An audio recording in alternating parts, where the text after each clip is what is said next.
शिवसागर थाना के चंदपुरा गांव में एक ऐसी घटना सामने आई है जिस घटना के सामने आने के बाद किसान के अरमानों पर पानी फिर गया है। कल तक जो किसान एक साल तक की योजनाएं बनाकर अपने सपनों को पूरा करने में लगे हुए थे, एक घटना ने उन सारे सपनों को चकनाचूर कर दिया है। जो घटना सामने आई है उसके बाद से किसान के घरों में मातम पसरा हुआ है। किसान को समझ में नहीं आ रहा है कि उनका साल भर का जो कार्य है वो कैसे चलेगा।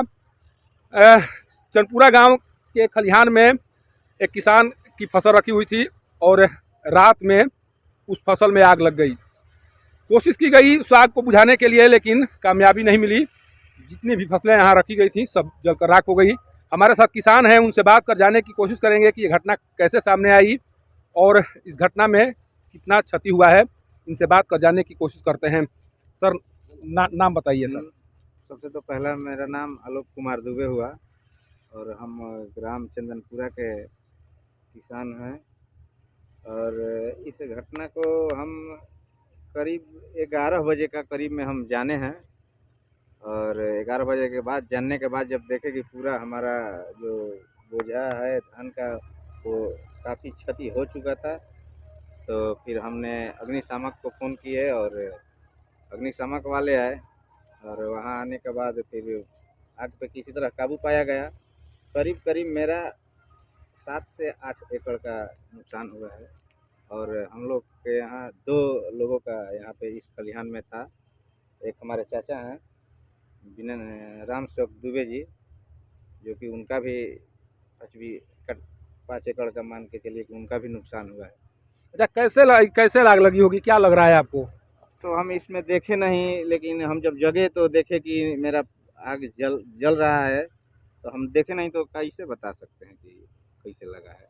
मैंने आस पड़ोस कुछ इस तरह की ज्वलनशील पदार्थ रखे गए थे या किसी के द्वारा, जैसे होता है कि बच्चे के द्वारा कोई माचिस जलाकर फेंक दिया गया है या कुछ तो इस तरह की शरारती तत्वों के द्वारा भी किया जा सकता है। क्या अनुमान लगाया जा रहा है आपके द्वारा? अनुमान क्या हम लगाएंगे सर, जो भी है हम तो देखे नहीं हैं, लेकिन जब देखे कि नहीं हमारा यहाँ जल रहा है तो वहाँ पर आने के बाद कोई नहीं दिखाई दिया तो हम किसको कर सकते हैं। अग्निशमन सेवा की टीम आई थी यहाँ पर? जी आई। अब क्या होगा, क्योंकि इसी फसल के आधार पर आप लोग एक साल की योजनाएं बनाते हैं, अपना काम करने का जो एक तरीका है उसको अपनाते हैं। अब क्या होगा, फसल तो जल गई है, अब कैसे काम चलेगा? अब तो देखिए हमारे पास सीओ साहब हैं और हमारे ब्लॉक उप प्रमुख साहब विनय सिंह भी हैं और हम इनसे बातें करेंगे इस मुआवजे के लिए कि हमें सरकार जितना से ज़्यादा मेरा 5-8 एकड़ का जो मुआवजा है वो हमें मिले, नहीं तो हमारा तो इसी पे रोजी रोटी है। अब कैसे हम लोग जिएंगे। अच्छा, सूचित कर चुके हैं, पुलिस को सूचित किया है? जी, हम आज 11/10/2022 को करीब सुबह 10 बजे का करीब में हम सूचित थाना प्रभारी को कर चुके हैं। देखिए, इनके द्वारा किसी पर इल्ज़ाम तो नहीं लगाया जा रहा है, लेकिन कहीं ना कहीं इशारा तो उस ओर है ही। कारण कि अगल बगल देखेंगे तो कोई इस तरह का ज्वलनशील पदार्थ या इस तरह की गतिविधि नहीं थी जिस गतिविधि के आधार पर खलिहान में आग लग जाए। लेकिन जो आग लगी है उसके बाद से ये अपने आप को एक तरह से असहाय महसूस कर रहे हैं। इन्हें समझ में नहीं आ रहा है कि हम साल भर कैसे अपने घर के खर्च को उठाएंगे, बच्चों की फीस को कैसे भरेंगे और परवरिश कैसे कर पाएंगे अपने परिवार का। हमारे साथ अभी शिवसागर प्रखंड के उप प्रखंड प्रमुख विनय सिंह जी भी हैं, उनसे भी बात कर जाने की कोशिश करते हैं कि इस घटना को कैसे देख रहे हैं। कारण कि किसानों का जो अरमान होता है इन्हीं फसलों पर आधारित रहता है और जब फसल ही नष्ट हो जाए तो किसानों के अरमान को कैसे पूरा किया जा सकता है। सर, आप लगातार आवाज़ उठाते रहते हैं, प्रतिनिधि इसी क्षेत्र का। जो घटना सामने आई है उस घटना को कैसे देख रहे हैं आप? बहुत ही अत्यंत ही दुखद घटना है। अब इससे ज़्यादा दुख नहीं हो सकता। बताइए, किसान जो है साल भर मेहनत करके और फसल अपना काट के ले आके खलिहान में रखते हैं और कोई असामाजिक तत्व जो है इसको जला देते हैं। यहाँ तो कोई ऐसा नहीं लगता है कि कोई ज्वलनशील पदार्थ रखा गया है जिससे आग लग जाए। ये आग लगाया ही गया है। ऐसे असामाजिक तत्व को हम प्रशासन से कहेंगे कि तुरंत से तुरंत गिरफ्तार करें और हमने सीओ साहब से बात कर लिया है, थाना प्रभारी महोदय से भी बात हमारी हुई है, वो आ रहे हैं, निरीक्षण करके जाएंगे। इसके बाद जो है कल हम लोग इस प्रक्रिया में लगेंगे कि जल्द से जल्द कैसे इन लोगों को मुआवजा मिल सके। मैंने आपको कैसे लग रहा है कि कहीं न किसी शरारती तत्वों के द्वारा इस घटना को अंजाम दिया गया होगा? इसलिए कि यहाँ कोई ऐसा चीज़ नहीं है जिससे आग लग जाए। तो जहाँ कोई चीज़ ही नहीं है, ना यहाँ से कोई तार गया है, ना कहीं कोई वायर है, ना कोई ज्वलनशील यहाँ पदार्थ रखा गया है, तो इसका मतलब साफ है कि किसी असामाजिक तत्व ने यहाँ आग आके लगाई है।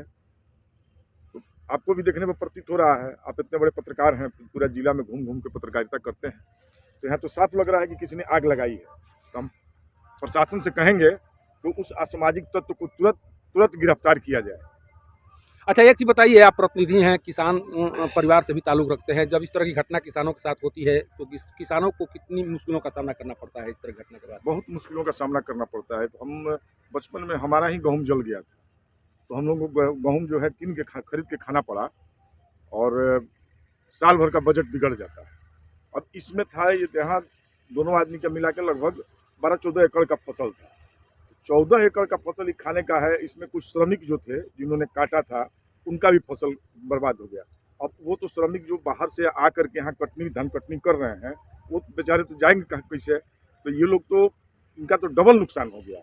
150-200 बोझा उनका था, तो 200 बोझा तो ये लोग देंगे ही उसको, वो तो देना ही है। तो श्रमिक कैसे जाएंगे? तो किसान का डबल नुकसान हो गया। अच्छा, क्या मांग करेंगे प्रतिनिधि के तौर पर? प्रशासन से क्या मांग करेंगे? जो मुआवजा का प्रावधान है उसे जल्द दिलाने के लिए आपके स्तर से क्या कुछ होगा? प्रशासन से क्या मांग करेंगे आप? प्रशासन से यही मांग करेंगे कि जल्द से जल्द, डीएम साहब बहुत अच्छे हैं, एसडीएम भी बहुत हमारे अच्छे हैं, हम मांग करेंगे डीएम एसडीएम से कि जितनी जल्द कार्रवाई करके तुरंत इन लोगों का मुआवजा दिया जाए, ताकि इनका भरण पोषण हो सके। देखिए, शिवसागर प्रखंड के उप प्रखंड प्रमुख हैं, जिनका इशारा है कि कहीं न कहीं शरारती तत्वों के द्वारा इस घटना को अंजाम दिया गया होगा।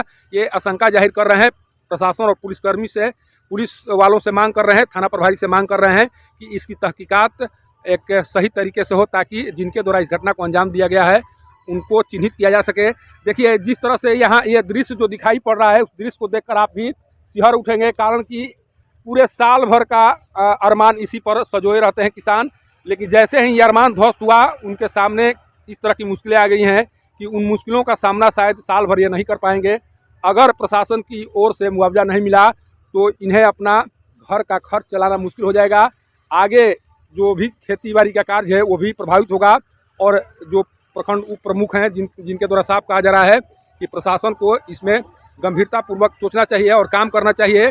प्रशासन के स्तर से सहयोग नहीं मिला तो जिस तरह से शरारती तत्वों के द्वारा ये समझकर, या जिस तरह से उनके द्वारा निशाना बनाकर इनको एक तरह से परेशान करने की कोशिश की गई है, अगर प्रशासन से सहयोग नहीं मिला तो हो सकता है कि शरारती तत्वों का मंसूबे कामयाब होंगे और इनके आने वाले भविष्य पर उसका असर साफ दिखाई पड़ेगा। चरणपुरा गांव से पब्लिक न्यूज़ के लिए सत्येंद्र चौबे की रिपोर्ट।